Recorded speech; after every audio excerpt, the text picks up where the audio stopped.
Arkadaşlar herkese merhabalar, Volkan Bana ben. Bugün sizinle merakla beklediğim telefonlardan bir tanesi olan Oppo Reno 8 Pro Plus'ın hep beraber detaylı incelemesi yapacağız. Bu telefonu sevgili kardeşim Kün Feykün Samet'ten aldım.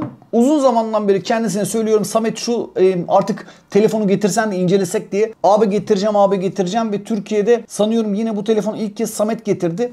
Eğer kendisi iletişime geçmek istiyorsanız şurada yan tarafta sahibinden.com'dan dükkanında kendisini ziyaret edebilirsiniz. Kendisiyle de iletişime geçebilirsiniz. Özellikle sosyal medya üzerinden. Eğer bu tarz telefonları almak istiyorsanız Samet açıkçası burada en iyi tercihlerden bir tanesi olabilir. Şimdi benim telefonla ilgili söylemek istediğim bazı şeyler var. Şimdi biraz aslında Oppo'dan bahsetmek lazım. Çünkü Oppo yani son dönemde o kadar kötü yönetiliyor ki, genel merkez olarak, Türkiye olarak söylemiyorum, Avrupa ayağı olarak da söylemiyorum. İnanın bunu anlamak mümkün değil. Çünkü neden diyeceksiniz? Ya şu anda ben mesela bu telefonu, Reno 8 Pro Plus burada. Ben bu telefonu şu anda sizlere incelemesini yapacağım. Oysa ki bunun bir önceki nesil Oppo Reno 7 serisi Avrupa'da yok. Ve gerçekten bu, bana sorarsanız Oppo'nun bugüne kadar yaptığı en saçma, en tuhaf şeylerden bir tanesi. İnovasyonlarıyla öne çıkan bir firmanın gerçekten bunu yaptığına inanamıyorum. Aynı şey aslında Reno 7 serisi için de geçerliydi. Yanlış hatırlamıyorsam arkadaşlar, geçtiğimiz dönemde Reno 6'nın Avrupa lansmanının yapıldığı bir gün sonrasında Oppo Reno 7 Çin'de tanıtılmıştı. Açıkçası Oppo şapkayı biraz önüne koyup düşünmesi lazım. Bu tarz bir pazarlama stratejisiyle mümkün değil başarılı olması. Tasarımsal anlamda da mesela çok büyük bir değişiklik var. Reno 6 bambaşka bir tasarımdı. Reno 7'ye baktığınız zaman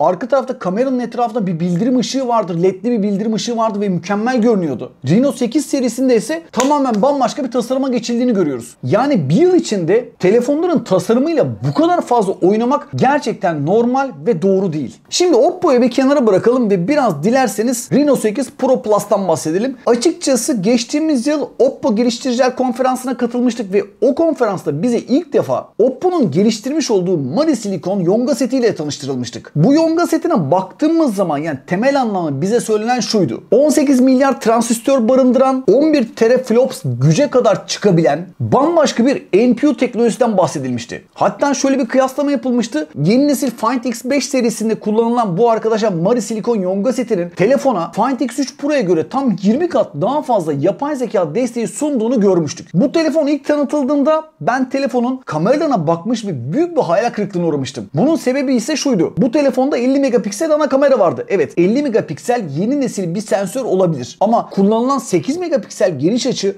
ve 2 megapiksel makro benim için büyük bir hayal kırıklığı olmuştu. Bunun sebebi ise 8 megapiksel geniş açı ile 2 megapiksel makro sensörlerinin arkadaşlar Oppo'nun 2019 yılında tanıttığı A5 2020 giriş modelinde bile kullanıldığını görmüştük. Bundan dolayı ciddi anlamda hayal kırıklığına uğramıştım. Fakat arkadaşlar o telefonda Mari Silikon Yonga seti yoktu. Bu telefonda Mari Silikon Yonga seti bu telefonu öyle bir güç hale getirmiş ki inanılmaz bir video performansı ve inanılmaz bir fotoğraf performansı bizlere sunuluyor. Telefona baktığınız zaman koskocaman arkadaşlar 2 tane kamera deliği görüyorsunuz. Takdir edersiniz ki bunlardan bir tanesi geniş açı, bir tanesi de ana kameranın sensörü. Bu kadar büyük sensörlerin olması iyi bir fotoğraf anlamı taşır mı diye kafamda çok fazla soru işareti kalmıştı.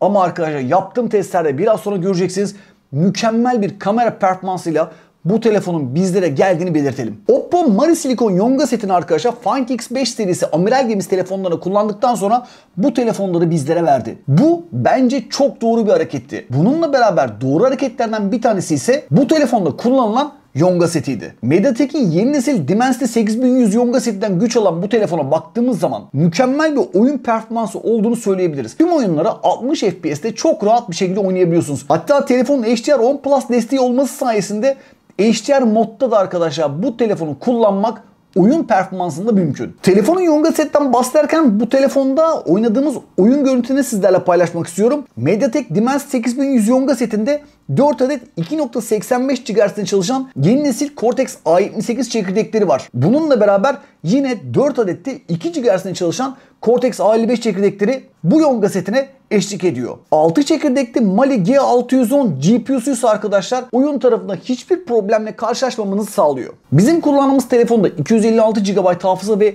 12 GB da RAM var. 5 nanometre üretim sürecine sahip olan arkadaşlar MediaTek 8100 Yonga seti, hatta 8100 demek de yanlış, 8100 Max Yonga seti arkadaşlar gerçekten oyun içine mükemmel bir deneyim bizlere sunabiliyor. Şimdi birçok insan soracak bana, abi peki MediaTek 8100 Yonga seti ya da 8100 Max Yonga setinin karşısında ne var diyeceksiniz. Bu Yonga setinin karşısında tam olarak Snapdragon 888 Yonga setini görüyoruz. Yani MediaTek 8100 Max Yonga setinin muadil Yonga setleri arkadaşlar geçtiğimiz yılın amiral gemisi telefonları. Bu noktada Antutu testine baktığımız zaman MediaTek Dimensity 8100 Yonga setinin 786.000, Snapdragon 888 ise 807.000 civarlarında bir puan aldığını görüyoruz. Geekbench 5 testine baktığımız zaman çoklu çekirdekte Dimensity 8100 3829, Snapdragon 888 ise 3712 puan aldığını görüyoruz ki burada bir fark olmadığını söyleyebiliriz. 3D Mark testine baktığımızda ise 5681 puanın Dimensity 8100 aldığını görüyoruz ve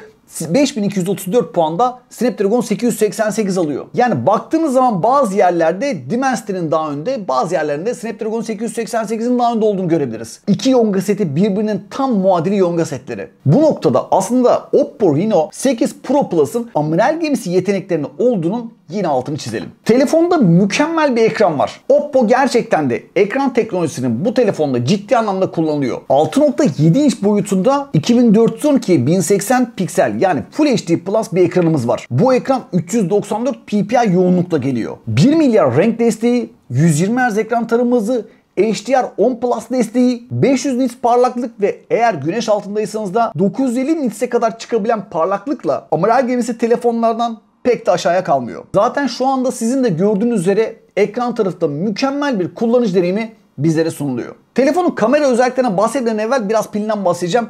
4500 mAh pil gücü var. Bununla beraber kutudan 80 Watt'ta hızlı şarj desteği sayesinde açıkçası burada kendi rakiplerinin önünde yer almasını biliyor. 10 dakikada %0'dan %45'e kadar şarj olabilen bu telefon gerçekten de bu anlamda hızlı şarj tarafında oldukça cüretkar. Gelelim dilerseniz kamera özelliklerine. Bu telefonda 50 megapiksel f1.8 diyafram değerine sahip bir ana kameramız var. f2.2 diyafram değerine sahip ve 112 derecelikte açı sunabilen 8 megapiksellik geniş açı sensör de yine bu telefonda yer alıyor. Ve tabii ki değişmez şeylerden bir tanesi f2.4 diyafram değerine sahip 2 megapiksel makro kamera. Ön tarafta ise yine f2.4 diyafram değerine sahip 32 megapiksellik bir ön kamera var ki ön kamera ile ilgili şunu söyleyebilirim. Ön kamerada 3 farklı açı bizlere sunulabiliyor. Geniş açı, normal açı ve ciddi anlamda zoom yapabildiğimiz bu ön kamera performansı telefona gerçekten de başka bir boyut kazandırıyor. Telefonun video çekimi özellikleriyle ilgili şunu söyleyeceğim.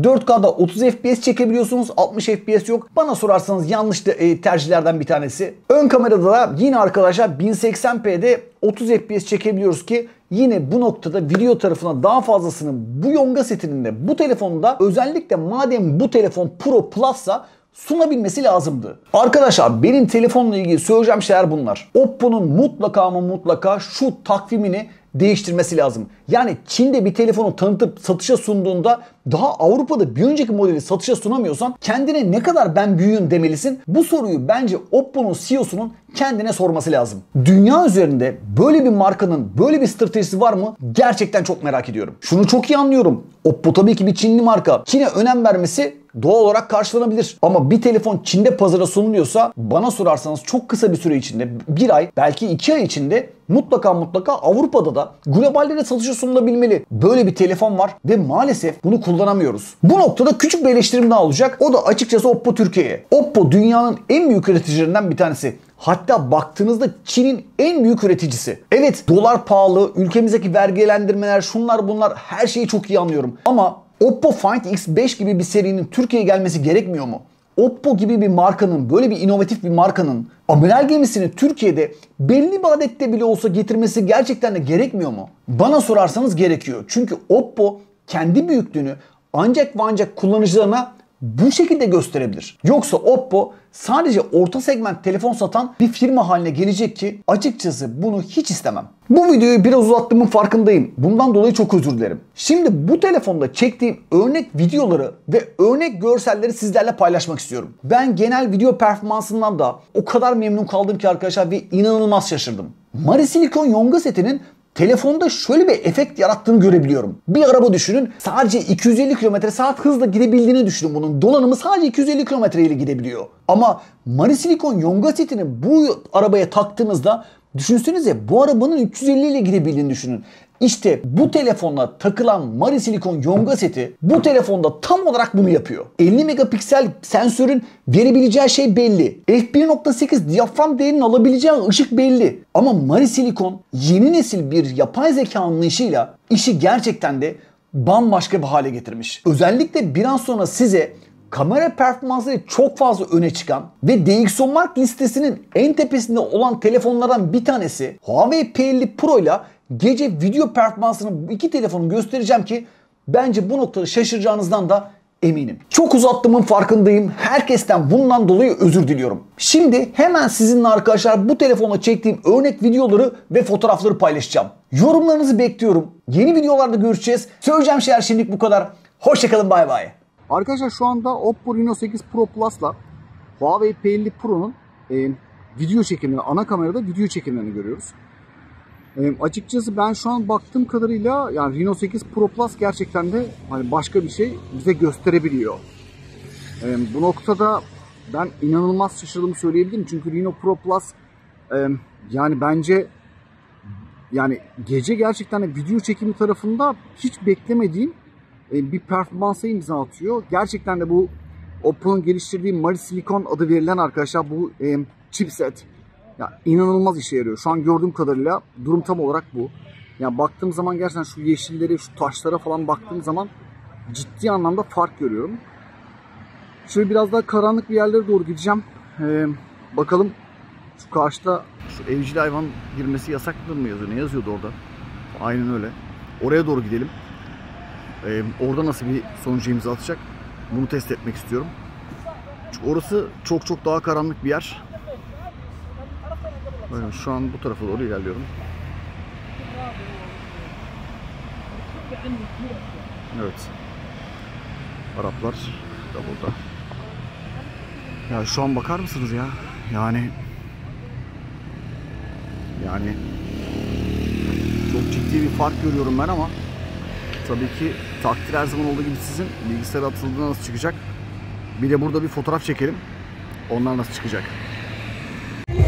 Arkadaşlar şu anda gece video performansını size gösteriyorum. Yani kesinlikle beklentimin çok ötesinde bir video performansı var gerçekten. Şu anda inanın şu kapkaranlık bir şey aşırı derecede şaşırttı beni. Bunu çok net söyleyeyim. Yani bu inanılmaz şaşkınım şu anda. Bir de şurada bir fotoğraf çekelim bakalım o nasıl çıkacak. Evet arkadaşlar şu anda Oppo Reno 8 Pro Plus'ın arka kamerasıyla video çekiyorum. 1080p'de 30 FPS çekiyorum şu anda. Açıkçası yani yapay zeka modu bu ara açık. Gayet de güzel görünüyor. Şöyle biraz gölgeye girersem herhalde daha net bir fotoğraf olabilir diye düşünüyorum.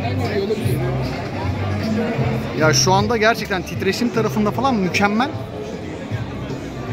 Ya sanki bir gimbal'la çekiyormuşum gibi bir hissiyat bende bırakıyor. Bu arada da tek elle tutuyorum. Evet şu anda 4K'da 30 FPS çekiyorum. Yani şöyle söyleyebilirim, bu 4K'da 30 FPS dediğimiz şey tabii ki 60 FPS'i desteklemiyor.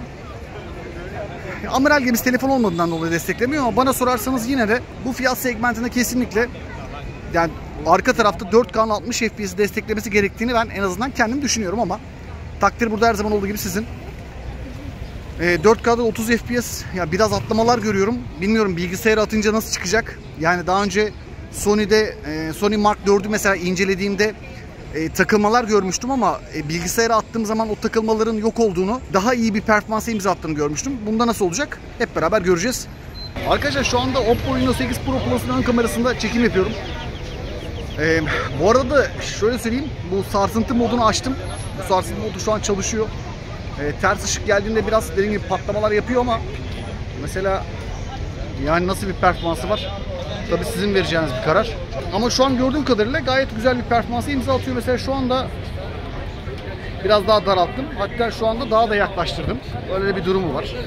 Bu arada insanlar geliyor. Oldukça fazla insan geliyor şu anda.